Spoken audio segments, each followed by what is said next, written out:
Hello and welcome to Crafting Bharat, Brand Ki Baat, an industry-first podcast that takes you behind the curtain to meet the people who bring brands to life. I'm your host Shubhreet Kaur, a full-time vice president at AdFactors PR, a part-time influencer and a proud mom to two firecracker daughters, navigating it all. And I'm very excited to have you join me today. In this podcast, we are deep diving into stories that you don't usually hear. The hustle, the heart, and all those late nights. We've all been there, haven't we? It's about celebrating the creative chaos and the icons behind the brand that inspire, innovate, and shape our narrative.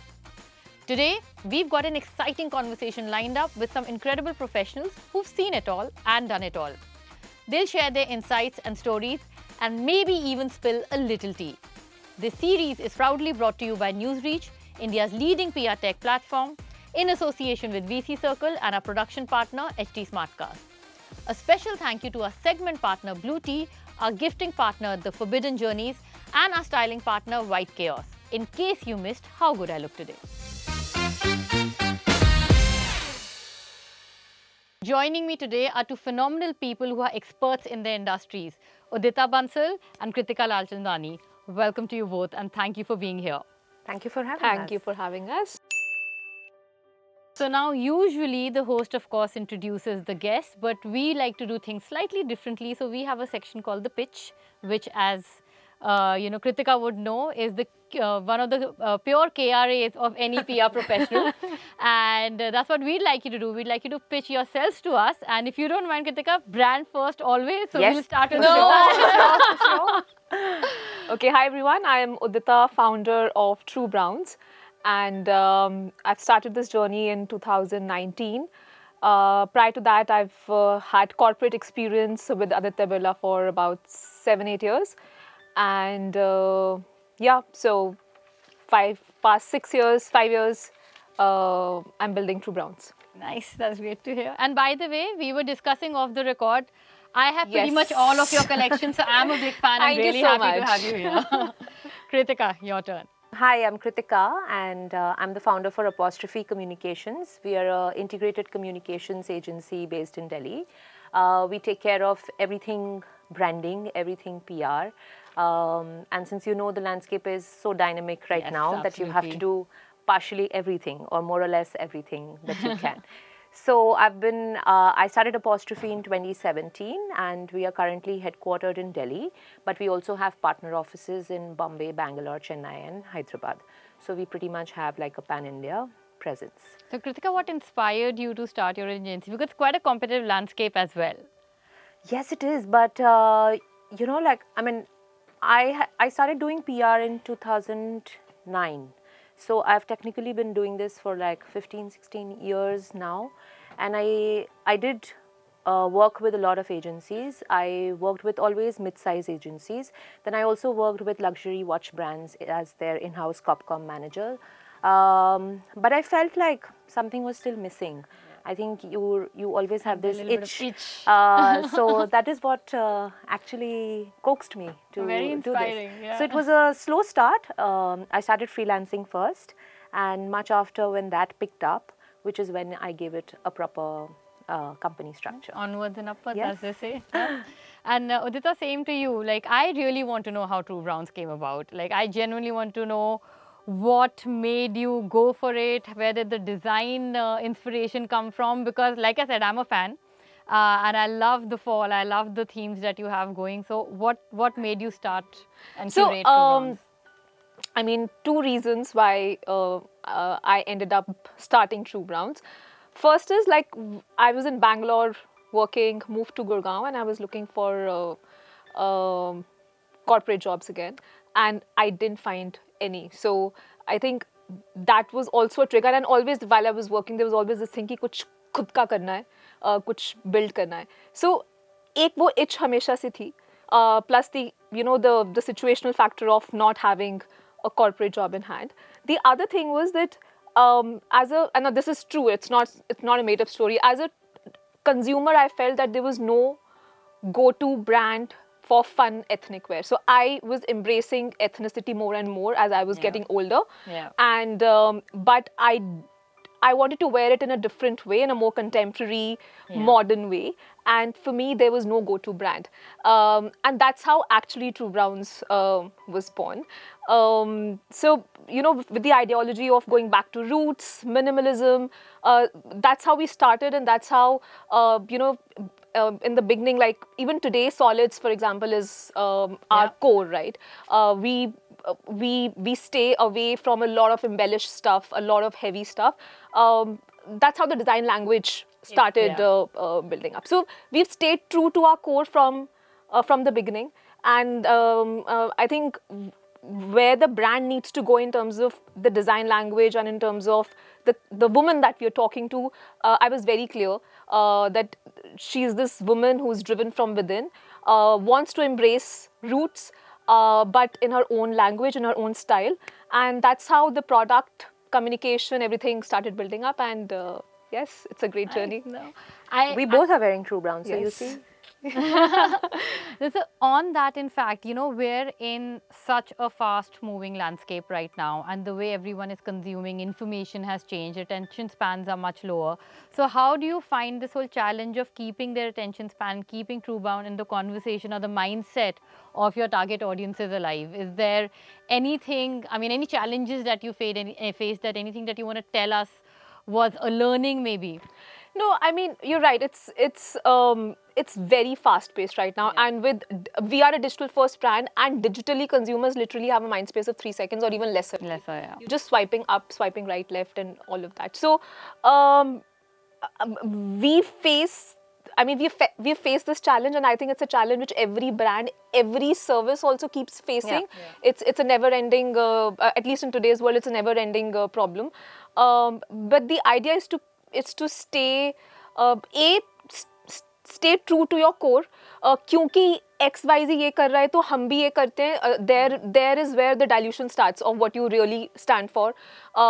So I think what we do is we stay true to our core, and we keep updating ourselves by what the market is asking, but again keeping the core tight. That's our way of dealing with the clutter. But yes, it's a lot of fast-paced movement that is there currently in the market.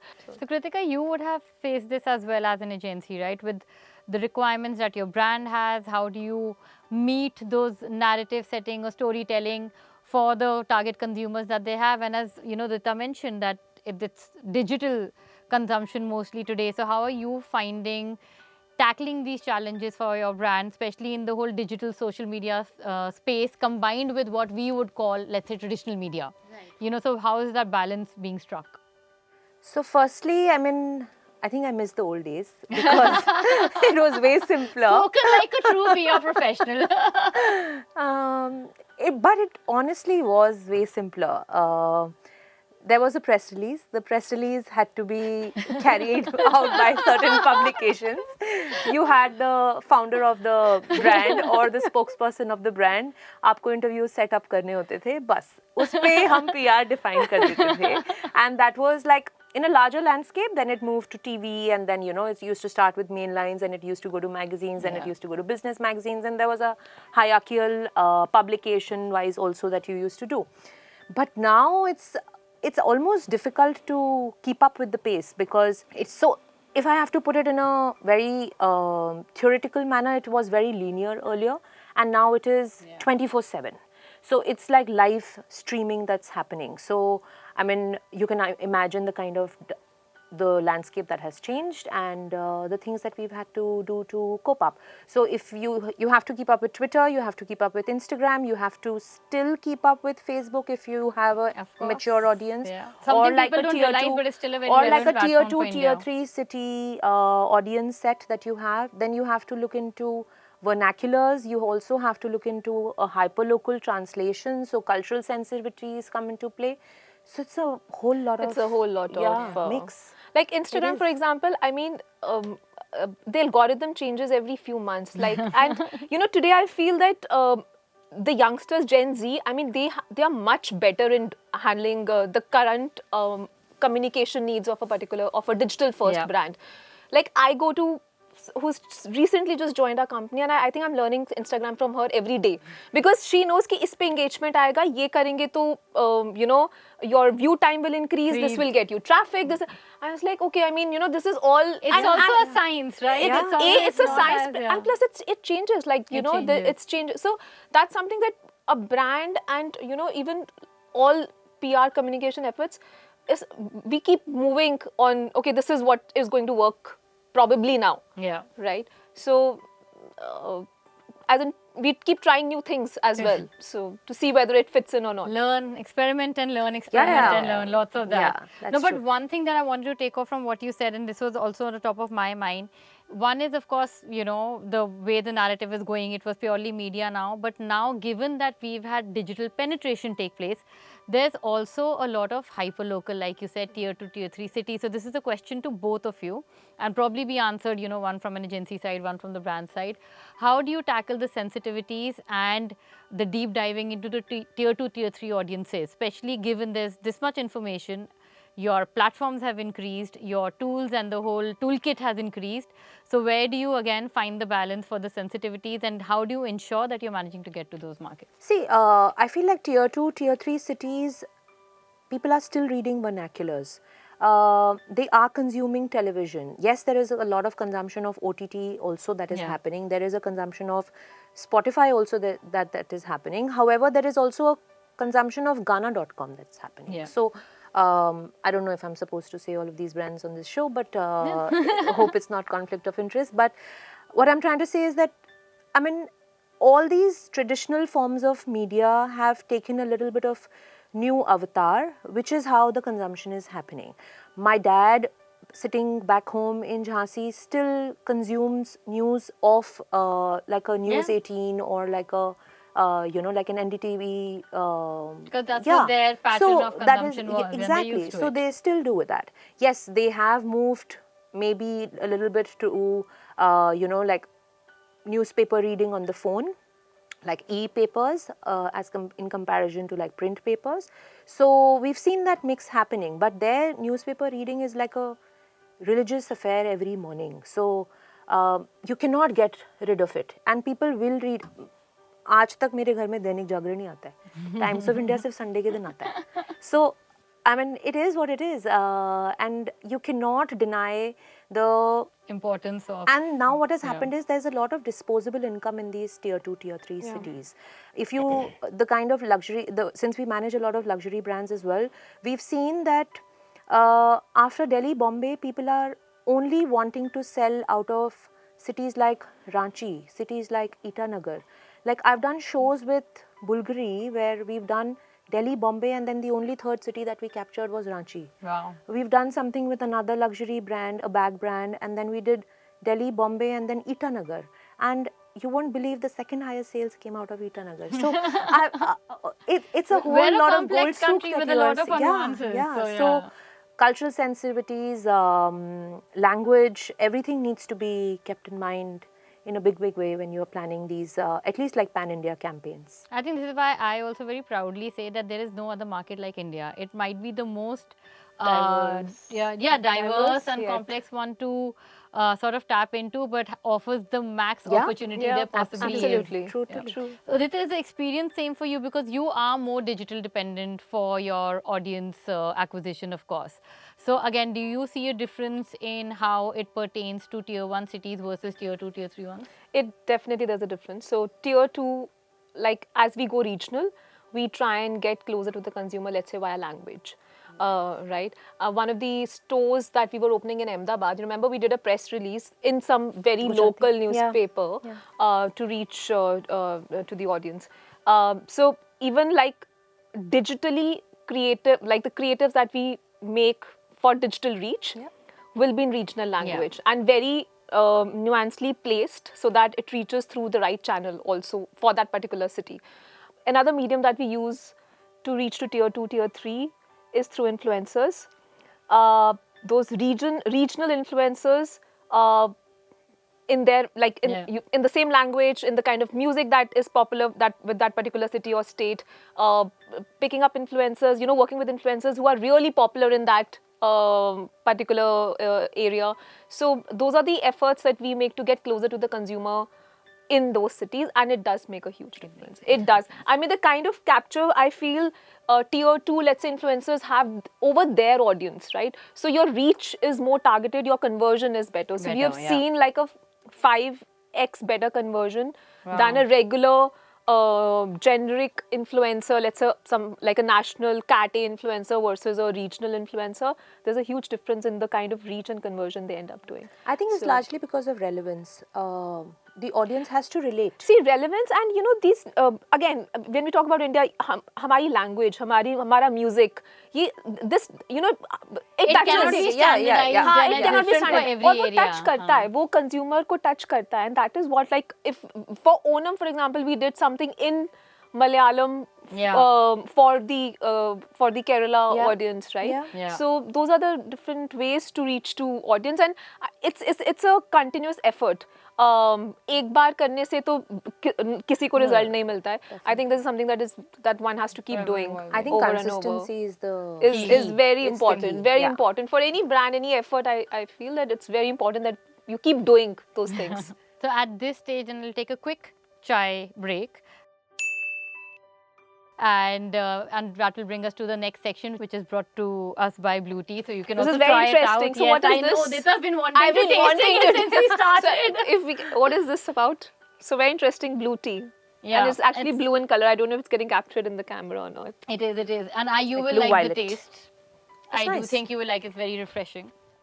It's some flower-based tea. It's a floral. Oh, very nice. I'm just going to ask you a few questions, and of course you have to spill the tea on it. And I understand maybe certain things or names you can't take, but do give us what tea you possibly can. Okay, that's the intent. Listen, I'm going to be so honest that you'll have to cut it out. I love that confidence, Ritika. Amazing. I will start with you. Now, then we're starting with you immediately. What is the funniest client demand that you have ever faced? Not from trueBrowns, for sure. I like Udita's confidence also right now. Okay, we had an event and we were also the event agency. Like as I told you earlier, right? You have to do multiple roles as an agency. You're no more just a PR agency. So they asked us to get lilies, bunch of lilies. All lilies should be fully bloomed. I'm like, how is that principally or naturally possible? So, and believe you me, I mean, 80% of the lilies that we got were fully bloomed. How many people did you have to disperse to go buy lilies? No, I had to just find that one vendor and do that entire process of putting it in hot water and then cold water and whatever it takes to bloom lilies for that matter. I think that's when it's a story in office. So yeah, so we did that too. And people don't realize that PR life is not, like, it is really exciting at another level. Okay, Udita, coming to you. Okay, honest answer you have to give me. How many times have you told an agency that this is not in line with my brand tone? Can I answer that? I think you should ask me. You're looking at me. You should ask me. She looked straight at you. I think every quarter. I pretty much just got it. You are being generous right now. We'll be decent about it. A quarter, eh? So now we've been working together for like mutual understanding that both of you just let each other also because we've been working together for like I think 4 years now. 4 years, yes. October 2020 and it's been a great journey. So now it's become like almost like once in 3 months, once in 4 months. Of course, पहले तो ज़्यादा होता था, time लगता है. So yeah. Okay, which emoji describes your day at work the best? And that question goes for both of you. Yeah. The brain fried one. I feel you. Yeah, same. Or maybe, you know, the one which is just eyes closed, like. Yeah, Buddha. Yeah, that's very trueBrowns, if I can say so. No, but great then.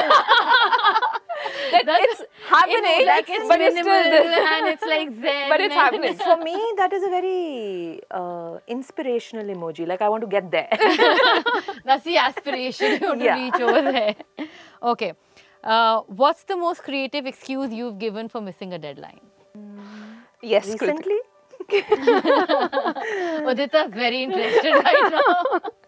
I think most Recently or ever? That's fine. Udita, do you remember any excuse? I never give excuses. I don't know. I can't come up with one. So Kritika, at least with us, she stopped giving excuse. It doesn't work. Yeah. I don't usually. Was there one that you remember from early on? That you were like, oh, this is interesting. I've not heard this one before. We'll skip that. I think I've not really given excuses. Okay, I'll jump to a different question then. What's the most overused buzzword in the industry right now? That's a nice one. Collaborations,